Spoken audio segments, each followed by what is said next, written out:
Selamlar dostlar. Rusya-Ukrayna savaşının şu an en yoğun ve kanlı cephesi olan Pokrovsk'ta durum Zelenski'yi sinirden ağlatacak şekilde Ukrayna açısından trajik ve kötü gidiyor.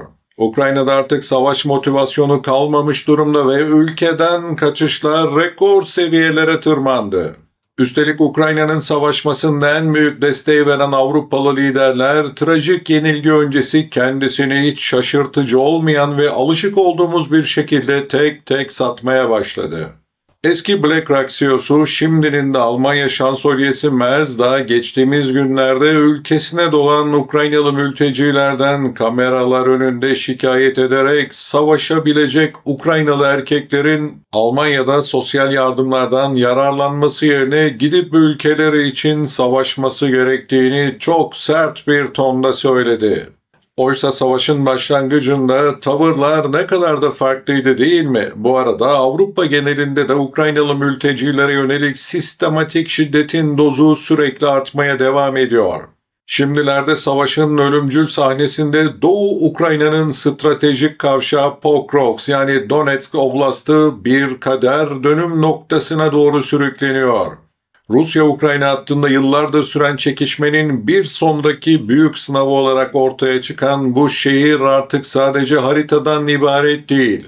Burası bir milli irade sınavı, bir lojistik bel kemiğinin çöküşü ya da kurtarılması için verilen büyük mücadele.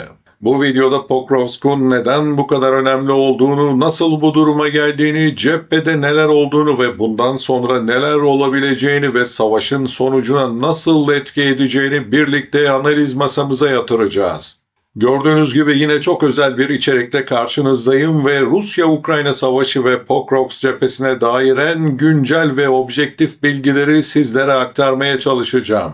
Sizlerden de ricam abone olarak, videoyu beğenerek, yorum yazarak ve tabii ki katıl butonuna tıklayarak beni desteklemeniz. Her etkileşim çok değerli. Yapan herkese teşekkürler ve uzatmadan devam edelim.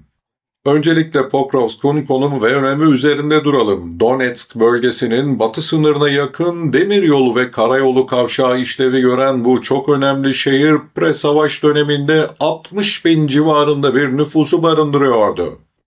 Ve lojistik olarak da Ukrayna savunması için hayati bir öneme sahipti. Çünkü burası batı yönüne Kramatorsk ve Slovyansk gibi savunma hatlarına önemli bağlantılar kuran bir bölgeydi.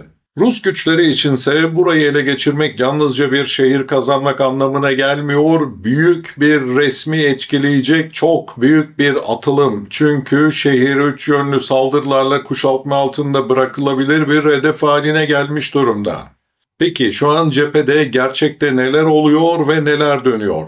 Rusya bu hattı zayıflatmak için yoğun insan gücü ve muazzam bir lojistik baskı uyguluyor. Ukrayna Genelkurmay Başkanı Oleksandr Syrskyi yaklaşık 1200 kilometrekarelik cephede geçen tüm savaşların neredeyse yarısının Pokrovsk ve yakınındaki Minograd hakkında gerçekleştiğini söylüyor. Rusya'nın yaklaşık 150 bin yeni askerini de bu bölgeye gönderildiği bütün ajanslar tarafından doğrulandı. Basitleştireyim, daha anlaşılır bir dille Rus stratejisi burayı cephe kırılması alanı haline getirmeye çalışıyor dostlar. Ukrayna savunması ise hem morali hem de lojistiği oldukça kötü durumda. Ukrayna'nın geri çekilme ya da şehirde kalma arasında çok zor bir tercih yapması lazım. Devlet Başkanı Volodymyr Zelenski, hiç kimseyi harabe için ölmeye zorlamıyoruz sözleriyle de yenilgiyi kısmen kabullenmiş durumda. Devam edelim. Diğer yandan da Ukrayna Komuta Kademesi şehirde tutunmaya kararlı gözüküyor. Çünkü çekilmek sadece saha kaybı değil, moral kaybı, bir savunma hattının çöküşü anlamına geliyor. Bir analiz şöyle diyor: Pokrovsk'un kuşatılması basit bir felaket değil, uzun süredir gelişen stratejik trendlerin kaçınılmaz bir yansımasıdır. İşte bu denklemde bu cephedeki kayıp yalnızca toprak değil, zihniyet, savunma, moral, inanç ve halkın arkasındaki bütün meşruiyet demek. Durumun sahadaki detaylarına da bakalım. Rus kuvvetleri şehri kuzey, doğu ve güneyden sarmaya ve ilerlemeye başladı. Şu anda şehrin çevresi çok büyük ölçüde sarılmış durumda. Yalnızca yaklaşık 15 kilometrelik dar bir koridor halen Ukrayna birlikleri için ulaşım ikmal hattı vazifesi görüyor. Şehrin ciddi biçimde yıkıldığı, sivillerin çok büyük oranda tahliye edildiği veya kaçtığı, sokak çatışmalarının ise çok kanlı bir şekilde yoğunlaştığı sürekli bildiriliyor. Ruslar artık drone hakimiyetini de cephe gibi ele geçirmiş vaziyette. Rusya'nın drone ve insansız hava araçlarıyla gece saldırılarını çok yoğunlaştırdığı, Ukrayna hava savunmasının da 1000'in üzerinde drone'u engellediği yönünde haberler var. Tabii Ukrayna kaynaklarından gelen bu bilgi oldukça şaibeli ama yine de vermek zorundayım, devam edelim. İşte bu halde savunma cepheleri artık klasik hattın ötesinde lojistik, mühimmat, kaçış yolları ve moral cephesi de kritik bir hale geldi.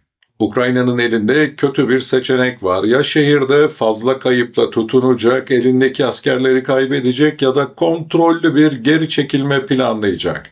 Ama bu çekilmenin gerçekleşmesi halinde Rusya için çok büyük bir propaganda zaferi ve stratejik kazanım da ön plana çıkacak. Örneğin Batı medyasında bu şehrin düşmesi Ukrayna'yı savunmasız bırakır gibi şimdiden Zelenski'yi ipe çeken yorumlar başladı. Rusya açısından ise burası büyük bir risk, büyük bir kazanç durumuyla ön planda. Eğer şehir ele geçirilirse Donetsk cephesinde yeni bir momentum elde edilecek. Ukrayna'nın kale hattı olarak gördüğü savunma mekanları erime başlayabilir. Bu zincirleme reaksiyon demek. Birleşik Analiz Kurumları şimdiden Rus güçleri muhtemelen Pokrovsk ve Minograd bölgesindeki cep şişmesini çözüp yok edecek diyerek şehrin düşüşünün ana hatlarını çizmeye başladılar. Ancak şunu unutmamak gerekiyor. Rusya için bu da pek kolay değil. Şehir yıkık bir halde, savunma hatları kırılmış olsa da her bina, her sokak halen bir savunma pozisyonu olabilir.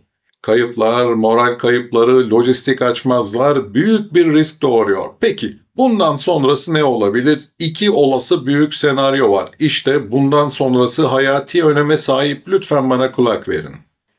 İlk senaryoda Ukrayna şehirde bir şekilde tutunmayı başarıyor. Bu durumda Rus ilerleyişi durdurulmuş gibi görünebilir, moral açısından da kazanım olur.